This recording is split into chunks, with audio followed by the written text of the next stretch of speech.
Sigue avanzando la semana, ya hemos llegado al martes y seguimos con entrevistas de actualidad aquí en Canal 19 2.0. La pasada semana, seguro que ustedes lo recuerdan, se celebraba en la Audiencia Provincial La Vista, el juicio por el incendio de Guadalajara acontecido en julio de 2005 y que se llevó la vida de 11 miembros de un retén forestal y acabó con 13.000 hectáreas de monte.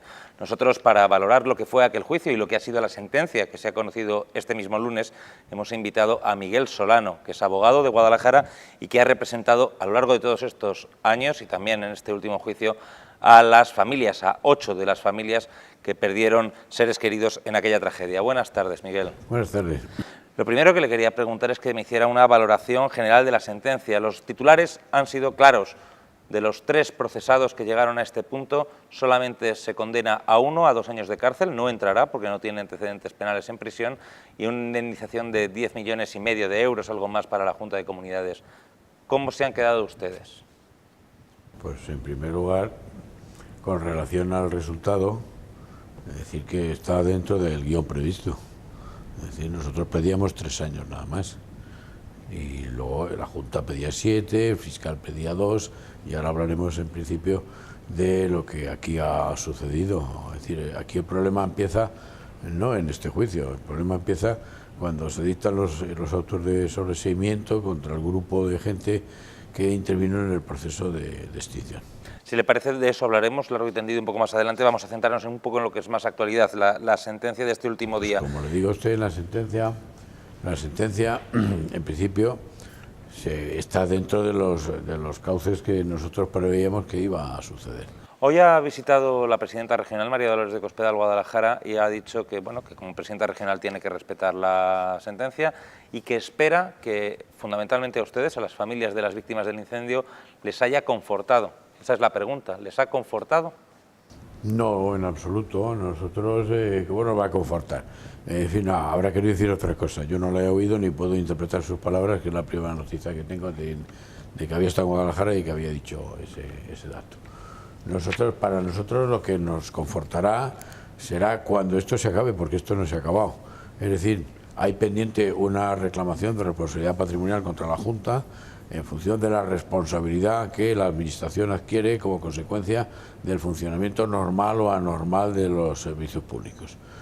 Nosotros entendemos y tenemos presentada la reclamación desde el momento en que los ingenieros y algún otro político se les dictó los sobreseimientos, empezó a correr el plazo y se reavivó el procedimiento que ya estaba en marcha desde el año 2006 y que estaba en suspenso como consecuencia de la causa penal.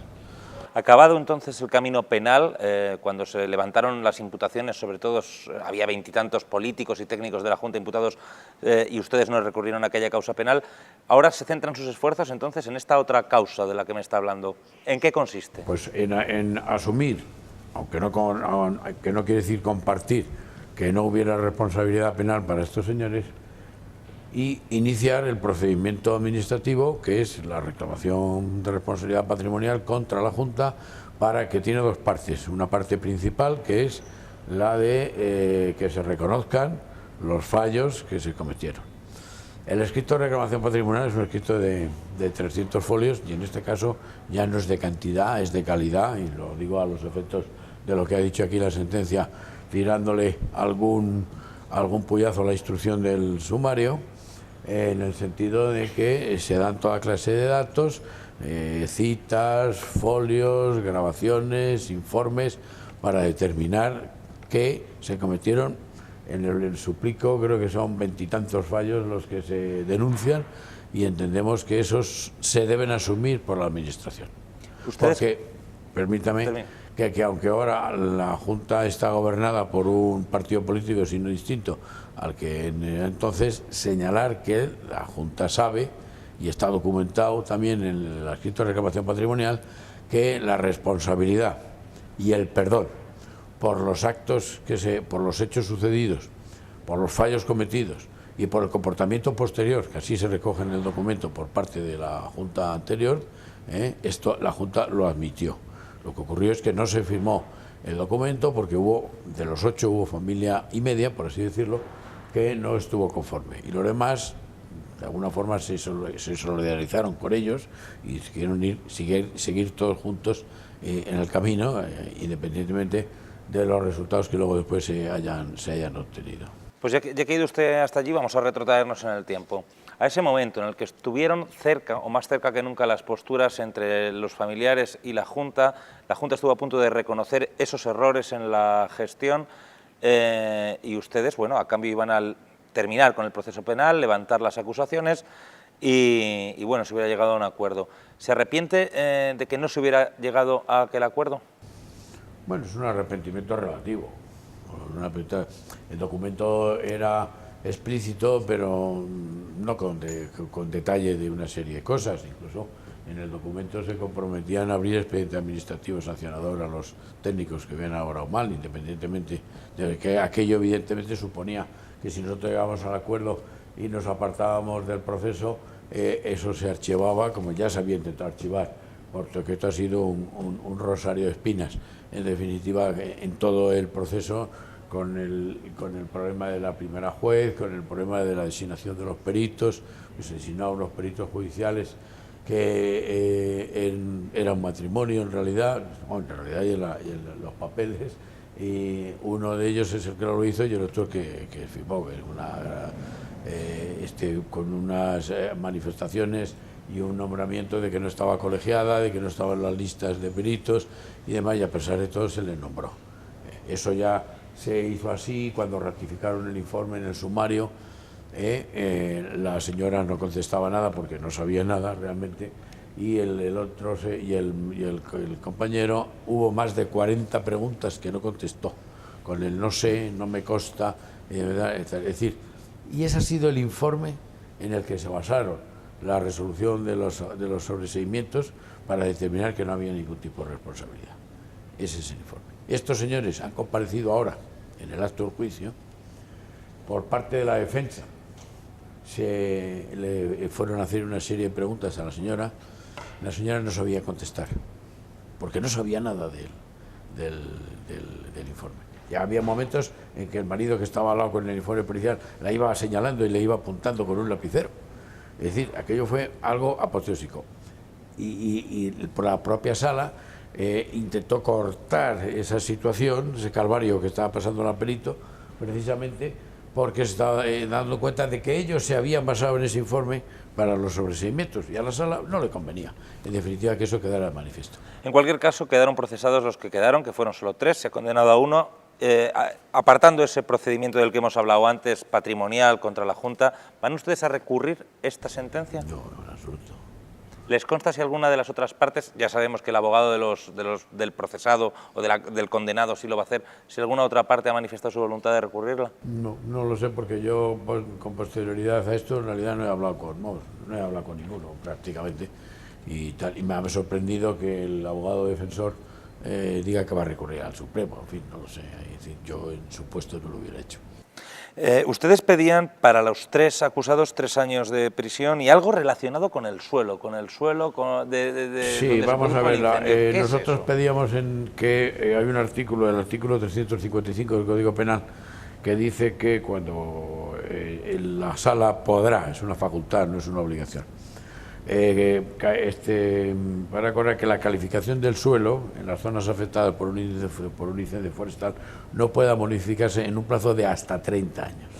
Entonces allí se interesó que no se modificase, cosa que no acuerda la sentencia, porque en la zona de allí, entre los lugareños y entre otra serie de gente, y lo venimos oyendo desde hace muchísimos años, se habla de que ahí, debajo de todo esto, hay unos yacimientos de uranio muy importantes. Los hay, eso es así. Bien, de hecho, en su día pues hubo por eso se pidió que no se tocara y que se volvieran a poner los pinos en su sitio, cosa que, por cierto, tampoco se ha hecho. Ustedes apostaron muy a grande cuando empezaron el procedimiento penal inicial. Imputaciones muy serias sobre políticos de hasta el más alto nivel, la exconsejera, directores generales, e imputaciones de incluso homicidio involuntario, de hasta 7 técnicos responsables de aquella extinción, y todo aquello no se ha juzgado. ¿Fueron demasiado ambiciosos en su querer No, penal o no? En absoluto. Allí se calificaba de un concurso de delitos entre el delito contra la seguridad de los trabajadores, por una parte, y como consecuencia el homicidio por imprudente. ¿Por qué? Porque entendíamos que todo el proceso de extinción, tal y como se había llevado al final al retén a una situación insostenible y al mismo tiempo absurda, y como consecuencia de eso pues se vieron sorprendidos porque estaban en un momento inadecuado, en un lugar inadecuado, y para hacer absolutamente nada, porque allí lo que al final se determinó es que el retén tenía que atacar de frente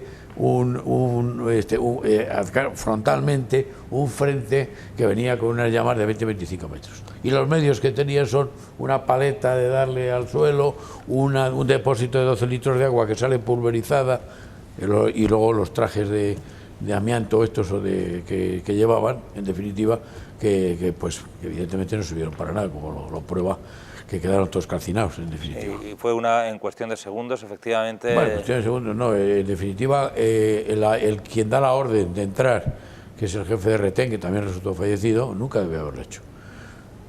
No se les aportó información de que los medios aéreos se habían retirado porque el agua no llegaba al suelo, porque se evaporaba antes, teniendo en cuenta la intensidad y la altura de las llamas, y no se les informó de esa situación, y entraron donde no debían. Y es una sucesión de errores en cascada que conoce absolutamente la jurisprudencia, que da lugar a que se metan. Se colocaron, buscaron la vía de escape, la pusieron al revés, es decir, la pusieron por donde habían entrado. Si la hubieran puesto por el otro lado, que es donde se quedó el de la motobomba de Arcos de Jalón, no se hubiera pasado nada. La prueba está que él resultó lesionado, pero a él no resultó fallecido. Y ahí había una vía de escape, a pesar de que se nos ha dicho y se nos ha cacareado aquí que Almasilla conocía el lugar. Hacía casi 15 años que no había estado por allí. Y no hay cosa que cambie más que el campo y el monte en un periodo de tiempo así, que vas a poco tiempo y ya no lo conoces. Almasilla, en cualquier caso, el hombre tampoco pudo... Sí, pero la Junta es un funcionario de la Junta, y la Junta tiene que ser responsable de lo que hacen sus subordinados. Lo de si habían sido ambiciosos, porque había hasta 7 imputados por homicidio imprudente. Por más cascada de errores que se produzcan, ¿puede haber 7 personas responsables de homicidio en una situación así? Sí, por esto que le estoy diciendo, es decir, cada uno va cometiendo un error y todos van íntimamente relacionados unos con otros hasta llegar a producirse el resultado, que es que los errores fueron de bulto, es decir, que había cosas... Mire usted, el primero, el que estaba encargado de las guardias, primero, el señor que era el jefe del COP, era el señor que las 90 guardias que había durante todo el verano se las puso él, y dice, estas las hago yo. Y a pesar de eso se fue de vacaciones, porque estaba en Murcia cuando se originó el incendio, eso lo sabemos todos. Bien, el que le sustituye, que está ahí, nos quiso hacer creer a todos que, aunque no tenía obligación de guardia presencial y estar en el COP permanentemente durante el tiempo que está de guardia, que se había subido a comer a su casa, que es aquí detrás, al Clarín. Bueno, pero luego se descubrió, mucho tiempo después, por los diarios de los emisoristas, que este señor, a pesar de que le habían avisado alrededor de las 3:30 aproximadamente, que le dijeron que se había producido un incendio en esta, se presentó aquí a las 6:30, lo cual coincide con el rumor que corrió, que no estaba en Guadalajara y que estaba comiendo en Madrid en una cena de amigos. Y empieza por ahí. Este señor tampoco conocía el plan de emergencias.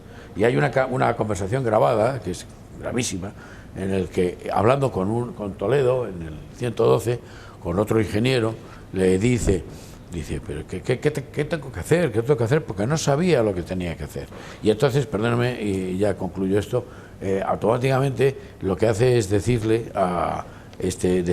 dice el otro, coge el plan de emergencias, te lo lees, si tienes que elevar el nivel 2 o lo que tengas que hacer, y tú actúas en consecuencia.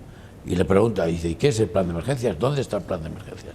No lo conocía, no lo sabía. Así estaban montados los servicios. A partir de ahí, en esa misma noche, en vez de estar pendientes de que se enfriara el suelo con los estos, se fueron a dormir y no estuvieron en el COP tampoco. Y eso está ahí documentado y aprobado. ¿Por qué no recurrieron a aquel auto que tumbó todas esas imputaciones?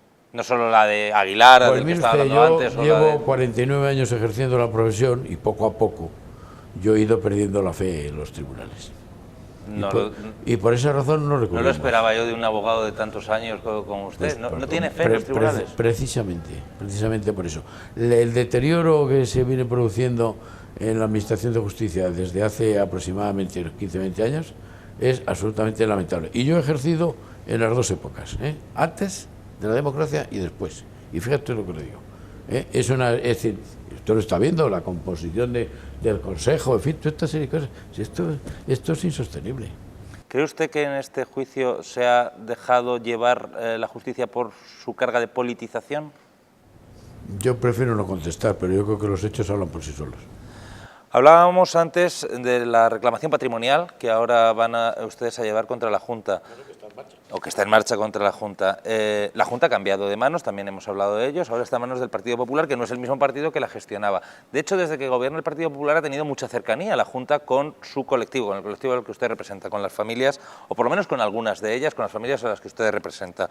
Yo no sé si tiene ya datos o avance o la posibilidad o conocimientos de que les vayan a aceptar esa reclamación patrimonial que ustedes reclaman o no, o si van a tener que acabar pleiteando también con ellos. Eso no lo sabemos. Nosotros hemos puesto todos los medios, hemos hecho el escrito de reapertura, se ha procedido a nombrar nuevo juez y secretario, se nos ha dado el trámite de alegaciones, hemos vuelto a formular y aportar algún que otro documento complementario, y en este momento, si no se ha practicado nada, estamos esperando por parte de la Junta que se haga una proposición, que es la proposición de resolución. En esa proposición de resolución conoceremos las tres posibilidades que tiene la Junta: aceptarlo de plano todo, segundo, aceptarlo en parte, tercero, no aceptarlo. Pero no lo sabemos en este momento. Lo que estamos es esperando que de alguna forma ya se pronuncien hacia adelante, porque el problema que tienen muchas de las familias es que todavía no han enterrado a sus muertos. Don Miguel, ¿y cuántos años cree que pueden pasar todavía hasta que zanjen este asunto? Pues depende si puedan descansar ustedes. Depende si la solución es favorable. En definitiva, pues esto se cerraría enseguida. Y si no es favorable, nos obligarían a ir a un recurso contencioso administrativo ante el Tribunal Superior de Justicia de Albacete, por razón de la autoridad que dicta la resolución y por razón de la cuantía en cualquier caso. Y después, si tampoco era favorable el otro, podría llegar hasta el Tribunal Supremo. ¿Y usted qué vaticina? ¿Aceptarán su reclamación? Pues yo, mire usted, de estos 49 años que le hablaba antes, yo no vaticino nada. Es decir, que aquí cualquier resolución judicial que vayas a tener, o administrativa, mientras no la tengas en el bolsillo, no puedes contar por dónde te van a salir. Pero en cualquier caso, desde que el Partido Socialista perdió las elecciones y se fue Barreda del gobierno y entró Cospedal y ganó el Partido Popular, han cambiado mucho las cosas en su relación con ustedes. Por ejemplo, les homenajearon hace bien poco en Guadalajara y ustedes acudieron. Nosotros hemos sido citados, la asociación ha sido citada en el acto de investidura, en la toma de posesión, en una reunión posterior que hubo en la Junta con la presidenta aquí en Guadalajara. Después, no sé si ha habido por ahí también otra más, que yo recuerdo, porque ha habido varias, y luego por último se les concedió la medalla de oro de la región. Porque ahí hubo un error interpretativo. La medalla de oro a la región no se les concedió a las víctimas, se les concedió a la asociación por su lucha para tratar de averiguar la verdad. Y respecto a la verdad... ¿Eso es lo que explica entonces que haya familias que no hayan sido invitadas a ese acto? Que yo no lo sé, porque yo el tema de protocolo no lo sé. Lo que ha habido es dos familias concretamente que no se personaron ni han hecho absolutamente nada. Una es la familia de Almansilla y la otra es la persona. En fin, tampoco hay que estar dando aquí nombres. Ha habido dos que no se han personado y no han hecho absolutamente nada, y ha habido las demás que sí. En cualquier caso, le decía, con estas buenas relaciones, con estos gestos constantes del gobierno regional hacia ustedes y hacia su asociación, entiendo que a lo mejor pues, tienen más esperanzas de poder conseguir que la reclamación se acepte y no haya que seguir pleiteando. Bueno, yo lo que espero es que haya coherencia, en definitiva, porque si se nos ha dicho y se nos ha, en fin, llevado adelante con este tipo de cosas que se han dicho desde el mes de mayo del año pasado, evidentemente lo lógico es esperar que admitiendo, porque ha sido la postura del Partido Popular, que se habían hecho las cosas mal. Es más, hoy creo, aunque no lo he leído, pero me lo han comentado, que hay una entrevista a la presidenta de la Diputación referente al tema del incendio en el mundo, y ella dice que evidentemente se hicieron muchas cosas mal, es decir, que sigue en la misma línea que había. Luego, si somos consecuentes, la Junta en principio creo que debe de asumir su responsabilidad. Después de 49 años de profesión, don Miguel, ¿qué le queda de este proceso? Es la última pregunta que le quiero decir. ¿Ha merecido la pena la lucha? La lucha siempre merece la pena, pero luego, visto los resultados y las cosas que han pasado y las cosas que sabemos, pero que estamos pendientes de pruebas y que si las conseguimos evidentemente será una bomba cuando las tengamos en nuestro poder, pues ya se enterará usted de lo que pasó. Bueno, pues con esa expectativa lo dejamos. No sé qué es lo que podemos llegar a conocer nuevo que no hayamos solo puedo conocido decir ya. porque estamos haciendo gestiones para conseguir unas pruebas. Cuando tengamos las pruebas lo diremos. Pues quedamos a la espera de que cuando salgan esas pruebas podamos conocerlas. Muchísimas gracias por haber atendido esta invitación de Canal 19 A ustedes por haber tenido la atención de llamarme. Muchas gracias. Muchas gracias.